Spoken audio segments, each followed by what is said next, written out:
শিলচর জেলা ক্রীড়া সংস্থার পরিকাঠামোগত উন্নয়নের জন্য মুখ্যমন্ত্রীর 5 কোটি টাকা প্রদান।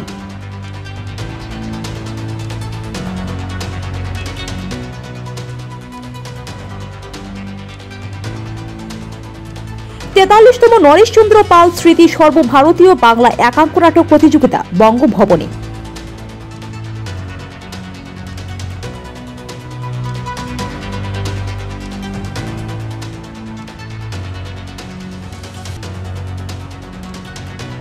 গুণ উৎসবে A+ পাওয়ায় 693 নং আবুল কালাম আজাদ পাঠশালার প্রধান শিক্ষককে সংবর্ধনা।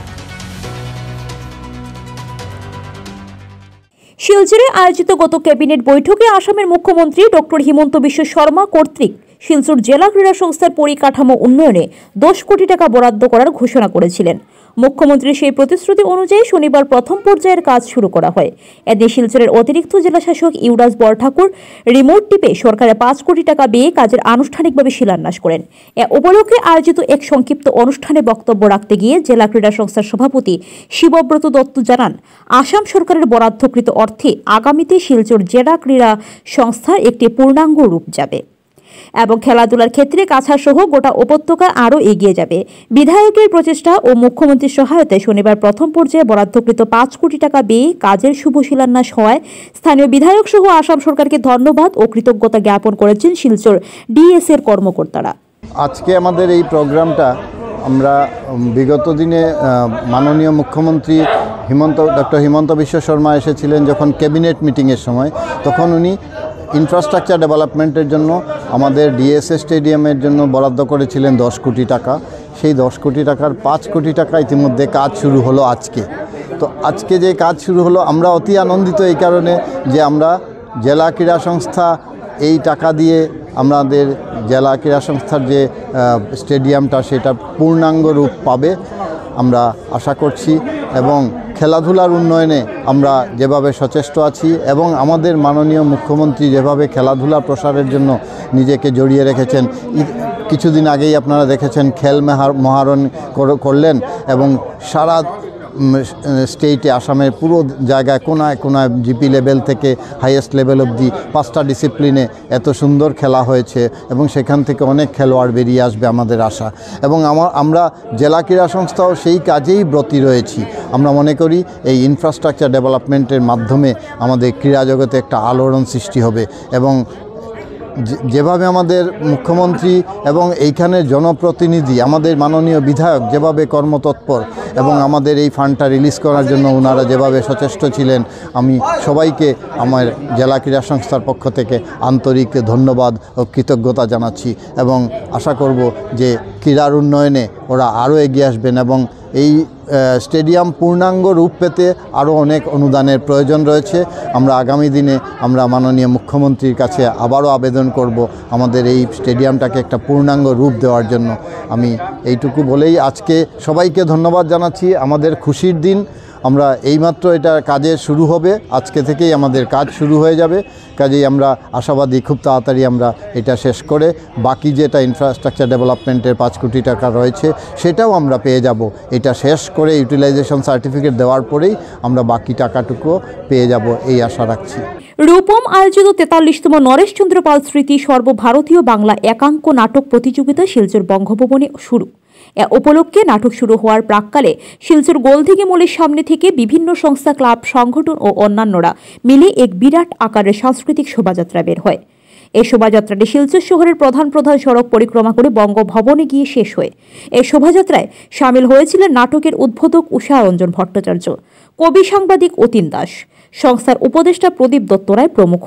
এ বিষয়ে রূপম সংস্থার সাধারণ সম্পাদক নিখিল পাল বক্তব্য রাখেন। রূপম আয়োজিত নরেশচন্দ্র পাল স্মৃতি সর্বভারতীয় বাংলা একাঙ্ক নাটক প্রতিযোগিতা এবছর 43তম বছরে পা দিতে চলেছে।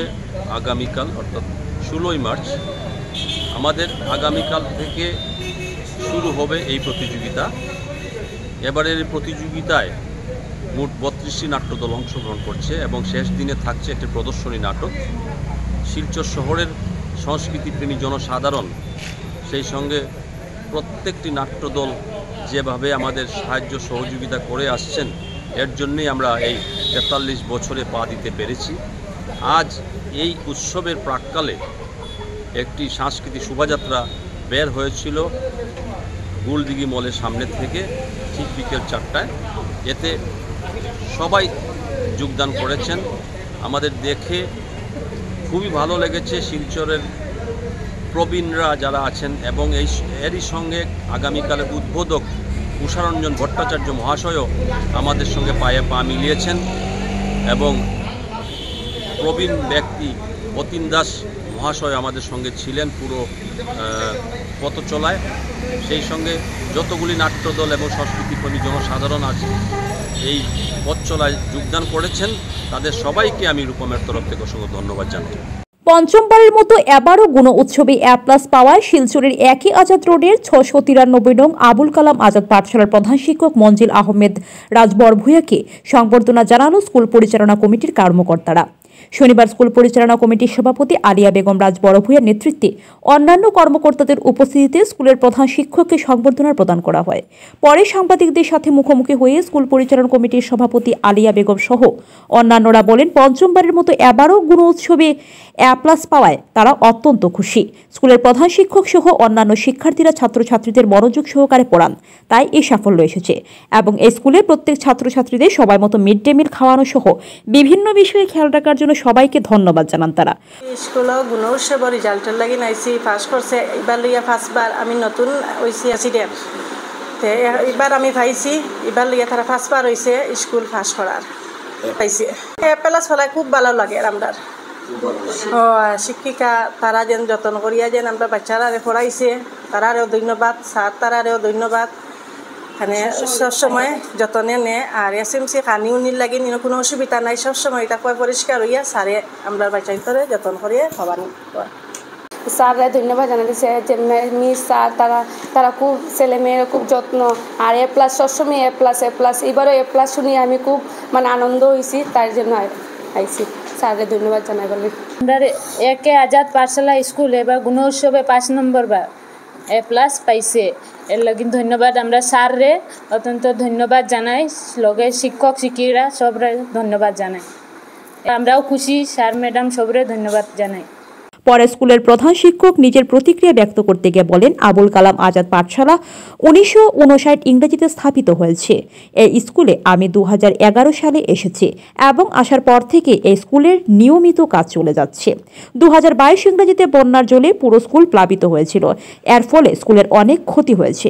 এরপরে আমার স্কুলটিকে আবার সাজিয়ে তুলেছি।